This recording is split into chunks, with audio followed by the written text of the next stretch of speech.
Hi, this is Eternal King bringing you another LOR video today. So, a while back I did a video called Streamer Money about how I had, for whatever reason, whether it was a bug or a gift from Riot, I had gotten all of the epic cards, or basically given a huge amount of currency to craft any card that I wanted for the first time ever, and which was really nice because I had spent the entire time with LOR as a free-to-play player. That never really restricted me from having a lot of the decks that I needed, but the one thing that I didn't have was some of the stranger epics. In this case, this one's a rare, but even still, this was a card that I didn't, there's a lot of cards in LOR that I just didn't really bother using if they weren't in established decks. So I kind of wanted to go back and start building out those lists. So the first thing I looked at was Headmistress Telsey. Your attack and support effects activate an additional time. And I was like, okay, I'm going to build a support deck. It turned out that Headmistress Telsey wasn't great in that deck. I think she is better activating attack effects. So unironically, I think she should probably go in a more mid-rangey Anna Shell. I think she's would be really good at that.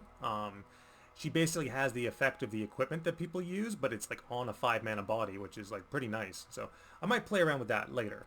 But talking about that support deck was my first idea. We ended up going Kato the Arm.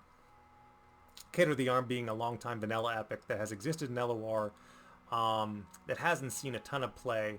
I wanted to play a Lulu deck because I was inspired by someone I ran into on ladder that managed to beat Ziggs Poppy with a Lulu deck, and I was like, damn, that's pretty good. And they were running the exact same color combination, Noxus, Ionia, and they were using Legion Drummer. So I was like, okay, that seems pretty good. So we kind of did the same thing. So we're going to be running 3 Crimson Pigeons, 3 Flower Child. So again, if this is all new to you guys, if you've never seen the Eternal Support package, in LOR, this deck might be entirely new to you.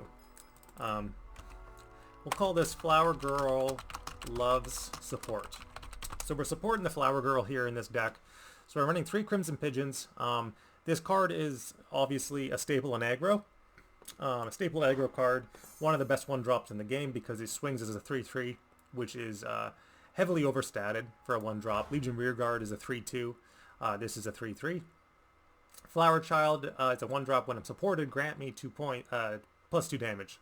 So she'll swing as a 3-2, but if she survives for longer, she'll keep getting bigger. And then the other support 1-drop is Pix. Support, give my ally 2+1 this round. So Pix, of course, is supposed to work alongside Lulu, where Lulu grows her supported ally by 4+4.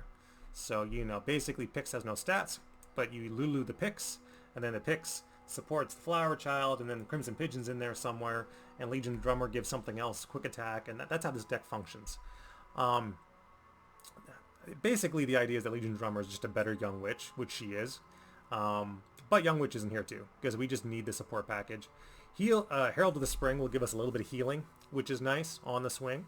Allows us to be a little riskier in certain situations. Twin Discipline, of course, staple trick. We need to have some good cards in this deck. Fuzzy Caretaker, when I'm supported, give me 0+3 this round, and then support, give my supported ally 3+0. So again, it's another support activator that kind of goes both ways.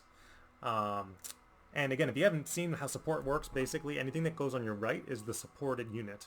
So attack ordering actually matters a lot for this deck. It's pretty much the only deck where I will tell you that like attack order, attack order, attack order. It's basically this deck. Attack order is huge here. You'll spend a lot of time just kind of rearranging your units into the optimal play pattern. Moral Support, I cost 2 less if I've been supported. If you support an ally this game, so it's an amazing barrier card that only costs 2 mana, because everything supports in this deck. So yeah, we have 2 good tricks. So there's like a little bit of substance to this deck. We have Shen. Of course, he supports and he provides barrier, and in a lot of cases, both Lulu and Shen will level, because Lulu, when she's leveled, also generates barrier. So there's a very good chance that Shen will level as well. Trusty Adnir, which was kind of the main card I was thinking of for this deck. I'm kind of surprised he's not an epic, because normally, if you guys know LOR, epic cards aren't very good, and weird cards like this are usually epics. But no, it's a rare. It summons a 3-3 body, and then it summons a 1-1 body. And basically this 1-1 is guaranteed to also be a 3-3 because it's going to support Trusty Adnir. So basically it's 6/6 swinging stats for 4 mana, which is solid. and it's obviously a Lulu activator. And then finally Kato the Arm, giving things Overwhelm and more damage. So that's the deck. I was playing with the idea of using Trevor Snooze Bottom in case I needed like a little bit of elusive damage, but he's bad. We're going to draw Trevor. You know, again, there are some limitations to how meme-tastic we can get. In terms of an additional card that you can run, pretty much just another trick. So just one Wuju, I think, is going to be fine. One Wuju style. And that should be good. Yeah, that's perfect. So this is, you know, again, me taking advantage of some of the cards that I have never used before. So in this case, I was really interested in playing with Trusty and Adnir. And the surprising thing is that this deck was actually winning like a lot of games in Eternal, which is weird because it shouldn't be winning any games. But it kind of just shows you the power of auto-level decks.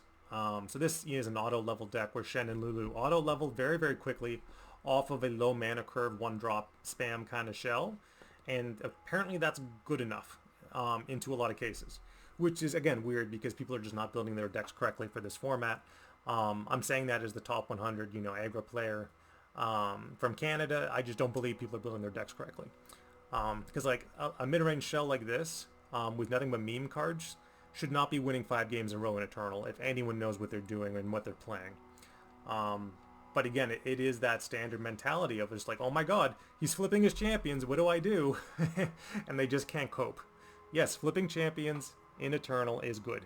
Even a shell like this, which is using bad followers and understated followers to support a level up condition, is better than 99% of the decks made by standard players in this format.